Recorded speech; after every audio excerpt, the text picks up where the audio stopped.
विरोधकांनी केलेले आरोप हे बिनबुडाचे। आशाताई पोद्दार आणि ग्रामपंचायतीचा कारभार हा पूर्णपणे पारदर्शक।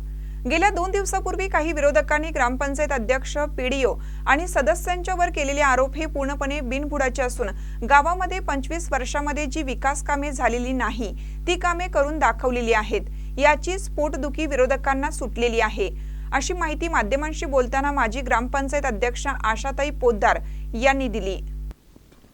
यावेळी माजी ग्रामपंचायत सदस्य उमेश शेब्बाळे म्हणाले, गेल्या 25 वर्षांमध्ये जी कामे झालेली नाहीत ती ग्रामपंचायत अंतर्गत शाश्वत पद्धतीने केलेली आहेत। रस्ते, पाणंद रस्ते, गटारी, शाळेमध्ये बोरवेल, स्वच्छतागृह, फिल्टर हाऊस, श्री क्षेत्र धर्मस्थळ आणि ग्रामपंचायत अंतर्गत तळ्याचं शुभीकरण, कोणतीही जातपात धर्म न मानता सर्वांना घरकुल योजनेचा फायदा करून देऊन केवळ राजकीय हेतू साध्य न करता सामाजिक विकास डोळ्यासमोर ठेवून गावचा सर्वांगीण विकास प्रामाणिकपणे केला असल्याचं सांगितलं। कोणत्याही पैशाचा गैरवापर झालेला नसून सर्व पैशाचा हिशोब ग्रामपंचायत दप्तरामध्ये असून आपण हा हिशोब कधीही देण्यास तयार असल्याचं सांगितलं। यावेळी निळकंठ मगदूम, माजी सदस्य बसवराज पाटील, गटनेते राजू पाटील, सामाजिक कार्यकर्ते दीपक शेवाळे यांनीही आपले मत मांडले। यावेळी युवा नेते राजू पाटील, निळकंठ मगदूम, आप्पासाहेब यडुरे, मलकोंड कमते, शामराव घाडगे, अनिल कागले पाटील, तातेसाहेब पाटील, माजी ग्रामपंचायत सदस्य उमेश शेब्बाळे, बसवराज पाटील, शिवानंद कराणे, उषा नाईक, अण्णाप्पा भोसले, सामाजिक कार्यकर्ते दीपक शेवाळे, संजय पाटील उपासे, सचिन पाटील, अनिल पोद्दार, समता ग्रामविकास पॅनलचे सर्व कार्यकर्ते उपस्थित होते।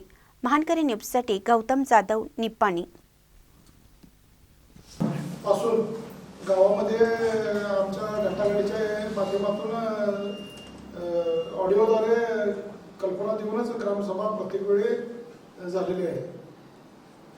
हे आरोप चुकीचे आहेत। तुमच्यावर जे काही आरोप केले ते चुकीचं आहे म्हणतात, पण त्यावेळी त्यांनी प्रत्यक्षात येऊन ज्यावेळी प्रोसिडिंग बुक आम्हाला दाखवलं, लाईव्ह दाखवलं, तेव्हा प्रोसिडिंग बुकवरती अध्यक्षाच्या परत पीडीओच्या सह्याच नव्हत्या आणि मध्ये जे 2-3 पाने जी खाली होती त्याच्याबद्दल तुम्ही काय सांगणार? अध्यक्षांची थोडीफार मध्ये तब्येतचा इश्यू होता, त्यामुळे त्याने थोडे दिवस लिव्हवर होतं, त्यामुळे त्यांच्या ते कागदोपत्री प्रोसिडिंग कंप्लीट करायची त्यांची जबाबदारी होती।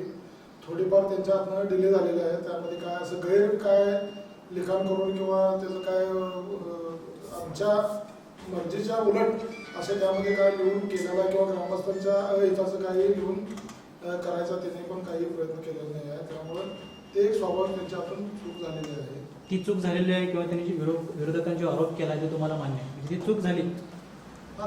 त्यांनी प्रोसिडिंग लिहिलं नाही, त्याला काहीतरी थोडे कारणे त्यांचे वैयक्तिक अध्यक्षांच्या सही लागते। त्यांचा असा आरोप आहे की जे मध्ये अध्यक्षांच्या सह्या झाल्या नाहीत किंवा पीडीओच्या सह्या झाल्या नाहीत, याच्यामध्ये तुम्ही काही पण लिहू शकताय। मध्ये जे 2-3 पानं आहेत ना, जी खुली सोडली गेलेली आहेत, त्यामध्ये तुम्ही काही लिहू शकताय, काही पण आर्थिक गैरव्यवहार करू शकताय, असा त्यांचा आरोप आहे। याबद्दल तुम्ही काय बोलणार मग? कारण अध्यक्ष जोपर्यंत अध्यक्षाची सही होत नाही तेवढे प्रोसिडिंगच पूर्ण होत नाही, असं त्यांचं मत आहे।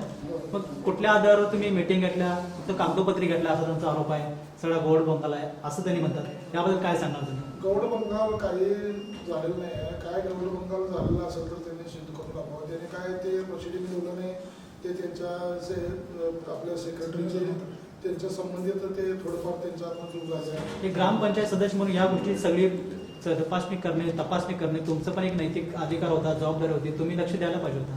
सगळ्यांनी मिळून हे कुटुंब म्हणून आतापर्यंत काम करत आलेलं आहे। थोडंफार त्यांच्या फिजिकल प्रॉब्लेममुळे थोडंफार उशीर झाला असेल, ते काय आम्हाला याच्या अगोदर तर सगळ्या रेग्युलर होत्या, त्यामुळे आम्ही ते काय एवढं हे केलं नाही। चेकचा जो विषय आहे, चेक संबंधित तुम्हाला माहिती देतो की आम्ही कार्यकाळ संपायच्या अगोदर आम्ही येऊन पीडीओ सरांनी असू दे किंवा बाय फोन चेअरमन असू दे, आम्ही अशी कल्पना दिली होती की बाबा तुम्ही जे काय आमच्या पिरियडमध्ये त्यांची कामगारांची बिलं असू दे किंवा दुकानदारांनी वेळोवेळी आम्हाला उधारी स्वरूपात दिलेले साहित्य असू दे, की ह्यांची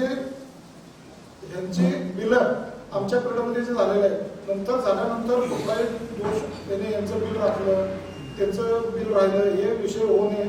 तुमचा जमा खर्च दाखवून त्यामध्ये घेऊन आमच्या कार्यकाळातच त्यांची पूर्तता करावं, हे आम्ही त्यांना सगळ्या मेंबरांनी सांगितलं होतं। त्या आदेशानुसार PDOचे स्वतः घरचे फॅमिली मेंबर वारल्यामुळे तिने येऊ शकले नाहीत.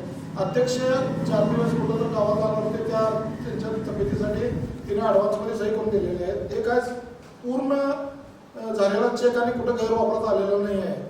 अजून PDO सही करून त्यांची इन टाईममध्ये आमच्या PDOमध्ये सगळ्यांची देणी भागावर